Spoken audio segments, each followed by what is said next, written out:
네 번째로는 마취기입니다. 이제 마취기 같은 경우에는 환자의 수술이 진행될 때 사용되는 대표적인 수술실에서 사용되는 대표적인 의료기기 중에 하나죠. 이제 보통 마취기 같은 경우에는 이제 마취기 본체, 이런 본체나 생체 정보 감시 장치가 있습니다. 그리고 인공호흡기로 이제 구성이 돼 있죠.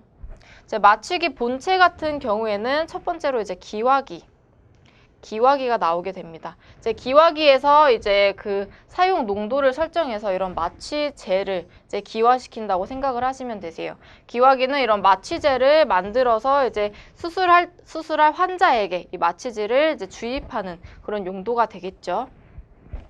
두 번째로는 회로내 압력계입니다. 이제 회로내 압력계는 말 그대로 압력을 체크하는 기능이에요. 이제 압력을 체크하는 기능이죠. 이제 만약에 수술이 진행되는 동안에는 이제 자발 호흡이 이루어지지 않습니다. 이제 호흡을 자기가 하는 그런 행동을 하지 않고 인위적으로 압력을 줘서 이제 체크를 하는 그런 기기라고 생각을 하시면 되겠습니다. 이렇게 마취 기기를 통해서 이제 인위적으로 호흡을 해주도록 만들어내는 게 이제 회로내 압력계가 되겠습니다. 세 번째로는 유량계가 되겠습니다. 유량계 같은 경우는 이제 산소에 대한 유량계 눈금으로 읽어서 유량계를 조절하는 그런 부분이 되겠고요. 네 번째로는 산소 플러시 버튼입니다. 이제 보통 기화기와 아까 말씀드렸던 유량계 외에 통과하지 않는 바이패스 회로, 다른 공간으로 이제 산소가 나온다고 생각을 하시면 되세요. 바이패스 회로로 공급이 되고 보통 응급때 많이 사용이 되죠. 응급때 이제 산소를 공급하기 위해서 이런 산소 플러시 버튼을 이용해서 산소를 바로 이제 환자에게 쏘게 됩니다. 이제 배출구 같은 경우에는 이렇게 산소와 마취제가 이제 혼합된 마취가스가 유출되는 그런 배출구라고 생각을 하시면 되겠습니다. 보통 호흡회로의 흡기용 호스로 연결이 되는 게 일반적이겠습니다. 이제 인공호흡기 같은 경우로 한번 볼게요. 이제 인공호흡기 같은 경우에는 이렇게 Y형관이 있죠. 이제 호기관으로 이렇게 들어가서 흡기관으로 이렇게 나오는 연결이 되겠습니다. 이제 호흡백을 통해서 이제 호흡하는 것을 이제 체크를 하겠죠.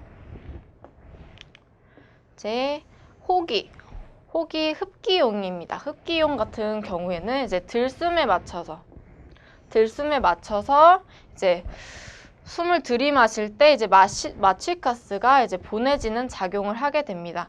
이제 호기용 같은 경우에는 날숨이 돌아오는 경우라고 생각하시면 돼요.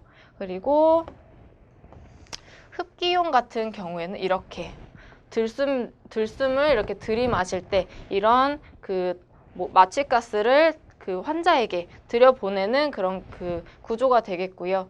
호기 같은 경우에는 이제 내쉴 때 다양한 이산화탄소나 이제 다양한 그런 부분들을 이제 날숨이 돌아오는 부분이 되겠습니다.